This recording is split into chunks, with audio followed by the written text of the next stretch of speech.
BPSC TRE 3.0 को लेकर बात करेंगे। रिज़ल्ट के संबंध में एक यहाँ पर सूचना जो कि जारी हुई है, तो बड़ी खबर आपके रिज़ल्ट को लेकर OMR sheet, cut off, counselling सभी विषयों पर चर्चा की जाएगी। तो वीडियो में लास्ट तक बने रहें। एक छोटा सा निवेदन आप सभी से, अगर चैनल पर नए हैं तो चैनल को सब्सक्राइब कर लें, वीडियो को लाइक शेयर भी ज़रूर करें। आपकी इस भर्ती से संबंधित जो भी ज़रूरी और महत्वपूर्ण सूचना होगी, आप सभी को उसकी जानकारी समय समय पर इस चैनल के माध्यम से दी जाएगी। चाहे वो बीपीएससी टीआरई 3.1 को लेकर बात हो या फिर बीपीएससी टीआरई फर्स्ट, जिसमें कि आप देखेंगे सप्लीमेंट्री रिज़ल्ट जारी करने के लिए आदेश जारी हुआ है, और चाहे आपकी आने वाली नई भर्ती बीपीएससी टीआरई 4.0 हो। तो यहाँ पर सबसे पहले बात करेंगे ऑफिशियल जो भी न्यूज़पेपर के माध्यम से सूचना दी गई है, उस सूचना से संबंधित।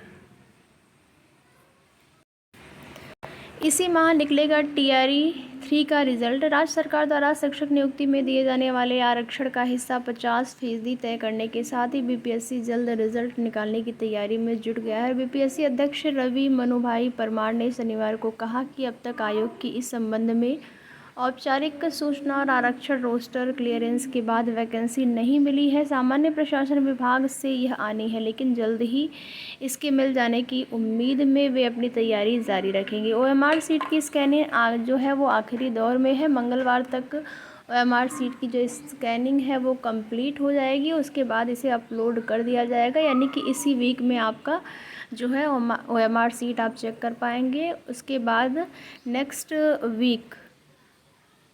नेक्स्ट वीक में जो है आप अपनी आंसर की अगले सप्ताह के अंत तक आएगी आंसर की। विषय विशेषज्ञ समिति का गठन कर दिया गया है, जो अलग अलग विषयों के लिए प्रोविज़नल आंसर की बना रही है। और मार्क शीट अपलोड करने के अगले दिन से प्रोविज़नल आंसर की निकलनी शुरू हो जाएगी और अगले सप्ताह के अंत तक अलग अलग विषयों की प्रोविज़नल आंसर की को निकाल दिया जाएगा। क्योंकि अलग अलग विषय हैं तो बारी बारी से सबकी आंसर की आपकी जारी होगी।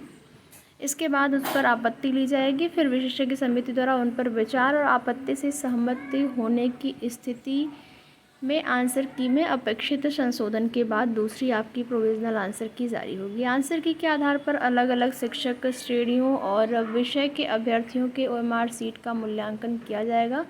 इसके बाद रिजल्ट निकालने के लिए आरक्षण जो है वो कोटिवार रिक्तियों की ज़रूरत पड़ेगी। तब तक यदि आरक्षण रोस्टर क्लियरेंस के बाद उनकी रिक्तियां मिल गई तो वे रिज़ल्ट निकालने की प्रक्रिया को उसके बाद बहुत जल्द पूरा कर लेंगे।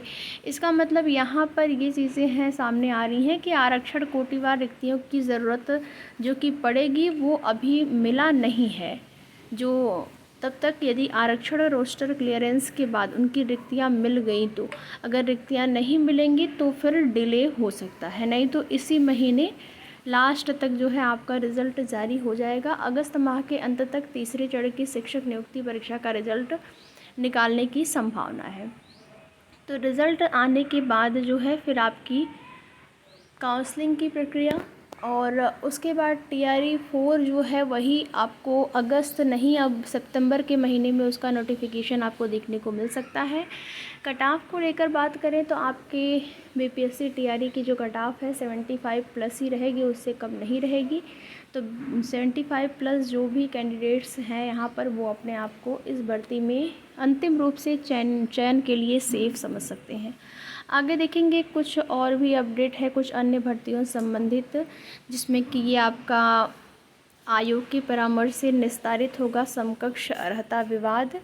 राजकीय माध्यमिक विद्यालय की सहायक अध्यापक एलटी एवं प्रवक्ता संवर भर्ती में समकक्ष अर्हता विवाद का निस्तारण उत्तर प्रदेश लोक सेवा आयोग के परामर्श के साथ शिक्षा निदेशालय जल्द करेगा। इसके लिए शासन के निर्देश पर अपर शिक्षा निदेशक राजकीय अजय कुमार द्विवेदी आयोग के संपर्क में है। समकक्ष अर्हता निस्तारण के लिए गठित समिति की कार्यवृत्ति पर शासन की आपत्ति के बाद आयोग से वार्ता चल रही है।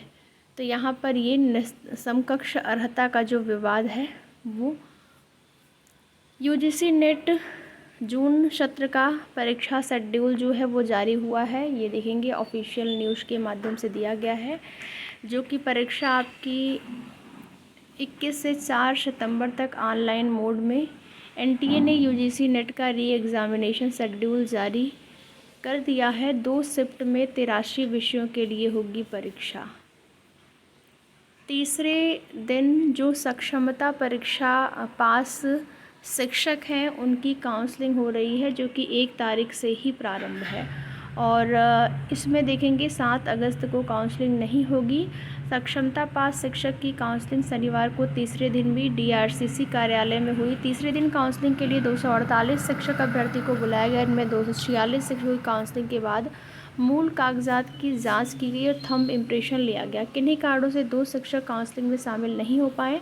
जिला शिक्षा पदाधिकारी संजय कुमार ने बताया कि किसी के कागजात में त्रुटि होने पर जांच की जा रही है। जो शिक्षक फर्जी पाए जाएंगे उन पर विभागीय स्तर पर कार्रवाई की जाएगी। असिस्टेंट कमांडेंट आप देखेंगे संघ लोक सेवा आयोग में परीक्षा देंगे 9,700 अभ्यर्थी।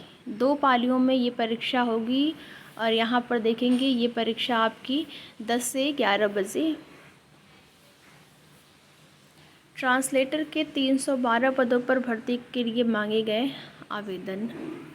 बाकी इन भर्तियों संबंधित जो भी जैसी भी सूचना मिलती रहेगी आप सभी को उसकी जानकारी समय समय पर इस चैनल के माध्यम से दी जाएगी। तो वीडियो में लास्ट तक बने रहने के लिए आप सभी का बहुत बहुत धन्यवाद।